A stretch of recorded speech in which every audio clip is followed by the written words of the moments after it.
JT Express. Madame, monsieur, bonjour, bienvenue dans ce JT reportage. La pandémie a touché le monde entier, mais il existe des façons différentes de la vivre selon le pays où vous êtes. Nous sommes allés au Groenland, près d'un village déjà touché par Tchernobyl et Fukushima, où la population vit normalement entre chipot, musique et plaisir, une terre de liberté qu'a pu apprécier Brigitte, notre envoyée spéciale. Bon alors Brigitte, on vous retrouve à la campagne, pouvez-vous nous donner vos premières impressions Ça sent le bois, ça va bientôt sentir les chipots. Mais alors du coup, Brigitte, est-ce que c'est vraiment une région déconfinée en France, la seule apparemment, la première? Bien sûr, on est tous déconfinés. Comme je vous comprends, Brigitte, effectivement, il est temps pour nous de rencontrer quelques-uns de ces habitants dont l'accueil chaleureux nous a fait grandement plaisir. Bonjour, bienvenue à la tanière, commune de Blény-sur-Rouge. Sort, c'est la gaguette parce que c'est la Ramadan. Alors on va bien fêter ça, je te dis moi. Voilà, on connaît bien, c'est plein de beaux paysages. On peut même occuper les chèvres, je te dis.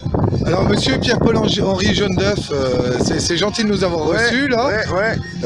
Ça fait combien de temps que vous habitez sur cette exploitation? Moi ça fait à peu près un an, on a tout tourné, on est déjà potes avec les gendarmes. Voilà, pas de problème. L'agnole, ça se passe comment? On la boit surtout. On la boit, hein.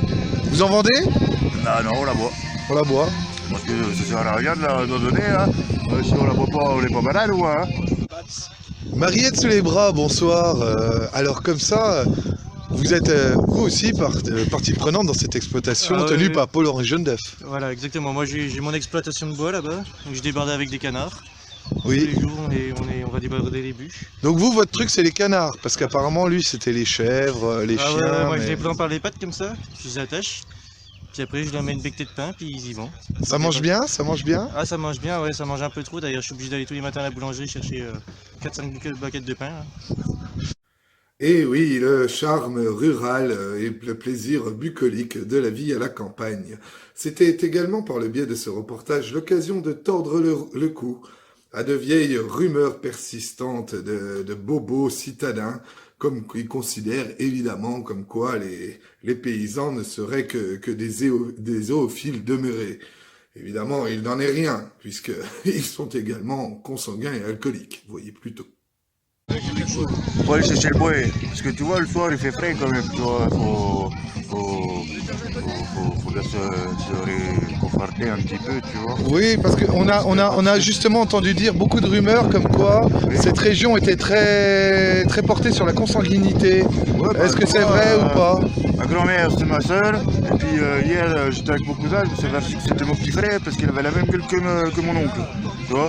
Et il n'y a pas que de la consanguinité, hein, on aime bien les animaux. Oui, hein? oui, d'ailleurs. Il y a la biquette. Ils sont usés, hein, tu vois, ils sont vieux, ils ont le poil blanc, un peu comme moi là. Alors, vous êtes sa mère, sa sœur ou sa grand-mère? Sa fille. Ah. Et vous êtes marié depuis combien de temps avec madame? Oh non, il me manque 4 ans.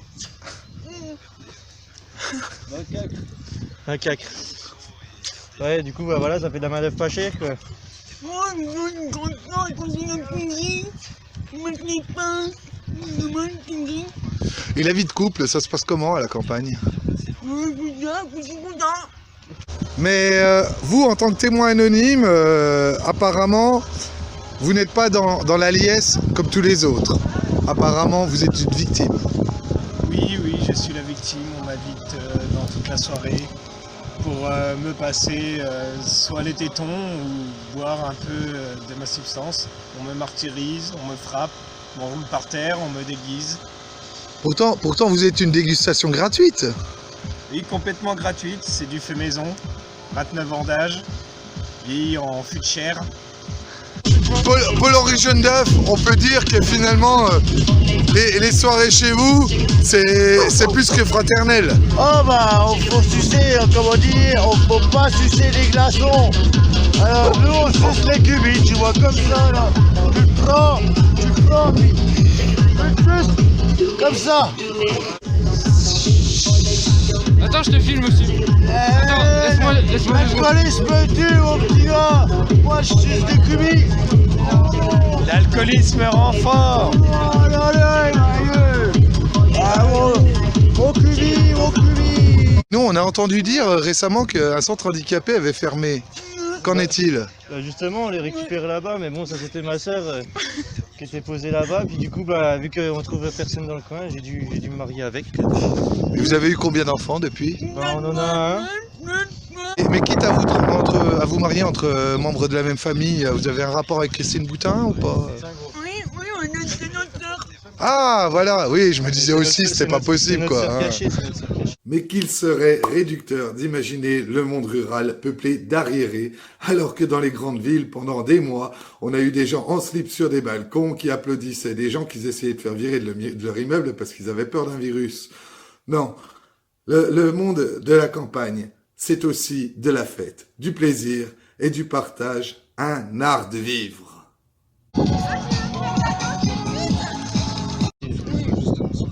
Vous aussi, vous aimez le métal, le rock, ou vous considérez que c'est une musique sataniste?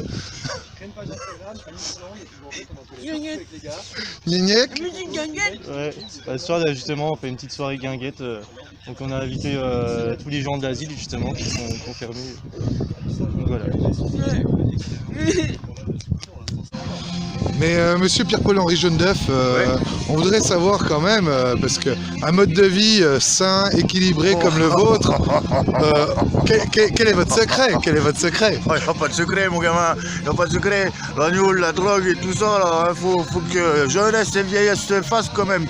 Putain. Est-ce que pour vous c'est une finalité politique? Bah, on va dire que non, c'est dans la neutralité, tu vois, mon petit gars. Nous, la politique, c'est comme un doigt dans le cul. Ça fout la merde. Ah, ça a mauvais goût surtout. Ça vaut quoi? Ça a mauvais goût surtout.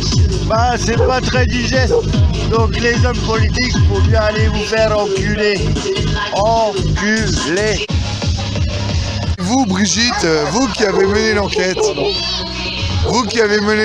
est-ce que ce fut un reportage difficile? Comment vous dire, mon index, mon major est resté coincé. Je suis avec une pince de barbecue. Je me brûle la plupart du temps. Merci Brigitte, et surtout merci évidemment à tous les habitants de la Tanière. Alors que retiendrons-nous de ce reportage? Bah tout simplement qu'il faut s'amuser, vain Dieu, et profiter de la vie. Allez, salut, et bonsaï! JT Express.